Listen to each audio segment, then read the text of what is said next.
ऊंची सैंडल वाली छोड़ी चला ही तो चाल के है मारी झुमका। ऊंची सैंडल वाली छोड़ी चला ही तो चाल के है मारी झुमका। हाँ मारी झुमका तो काने की झुमका वाली लाओ छोड़ी रची झुमका। तो काने की झुमका वाली लाओ छोड़ी रची झुमका। बुढ़वा जवान भेलो देखी सामान के गोले गोला का।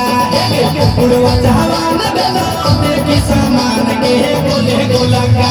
हाँ गोले गोला का तो काने की झुमका वाली लाओ छोड़ी रची झुमका।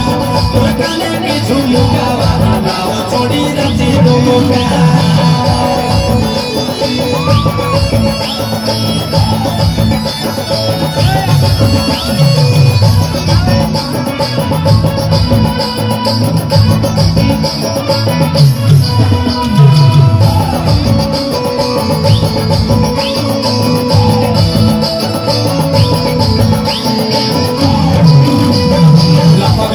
चले छोड़ी चाल कटोरी लागे गोट हो रसीला तोहर गाल गुला गुला के।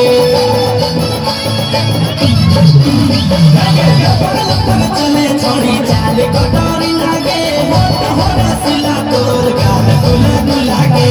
देखी डरे समना लागो हो भरे सके तोर ललका। देखी डरे समना लागो हो भरे सके तोर ललका। हाँ तोर ललका तोर काने की झुमका वाली लाओ छोड़ी रची झुमका। तोर काने की झुमका वाली लाओ छोड़ी रची झुमका।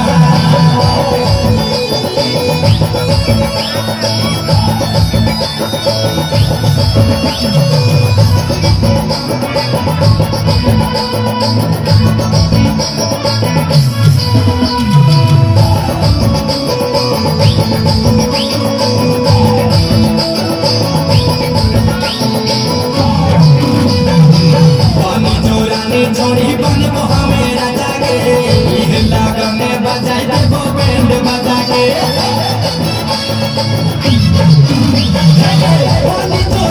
छोड़ी बनबो हमेरा जागे ये लगने बजाई देबो बैंड बजा के। कटहर के लसा जैसन सड़ जइबो छोड़ी के बनी के झुमका। कटहर के लसा जैसन सड़ जइबो छोड़ी के बनी के झुमका। बनी के झुमका तोर काने के झुमका वाली लाओ छोड़ी रची झुमका। तोर काने के झुमका वाली लाओ छोड़ी रची झुमका।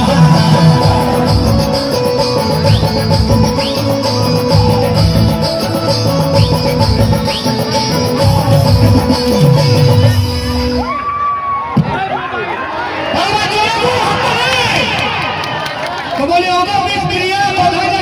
चुपचाप चलिए हमारे बंधुদের পালন করিয়া আর আমার ভাই নবীরা কিছু না বলিয়া এই নাও মাইক শক্ত করে ধরিয়া আর কিছু হলো যাও তুমি বলিও।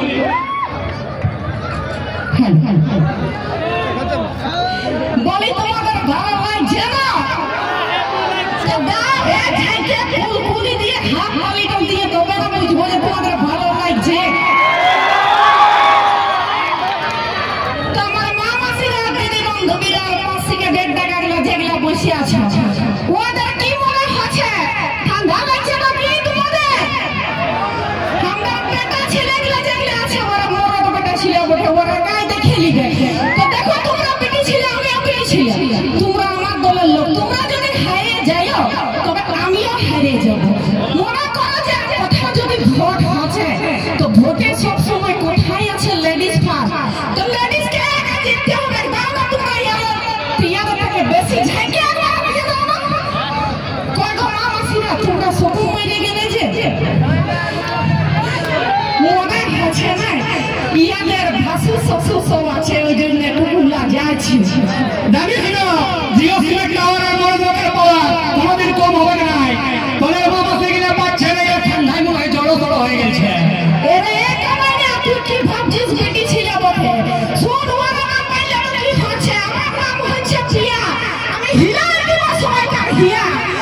সুখা টকটায় যদি কাদা ফুটাই দিতে না পারি তো আমি পুরুলিয়ার বডি ছিলাই নই তোমরা যদি পেট ফেটিটা দিয়ে আমিও তোমাদেরকে ঢাকা ঢাক চাকা চাক ঢাকা ঢাক চাকা চাক ঢাকা ঢাক চাকা চাক একটা পর একটা দিতেই থাকবো তো আমাদের এই সময় পাঠ করিয়েছে ইয়া বাদে নুন কাগজি শাক ভাত ডাল মাংস আর বাদে যখন চাটনিটা দিয়ে দিবেন না তখন চেটে চেটে ভোগ চলে যাবে তো এখন প্রোগ্রাম গোটাই বাকি তোমরা শুধু ধরে থাকবে বাকিটা আমি সব দেখাই দিব বুঝলে তো আমার জোরে জোরে হাত করে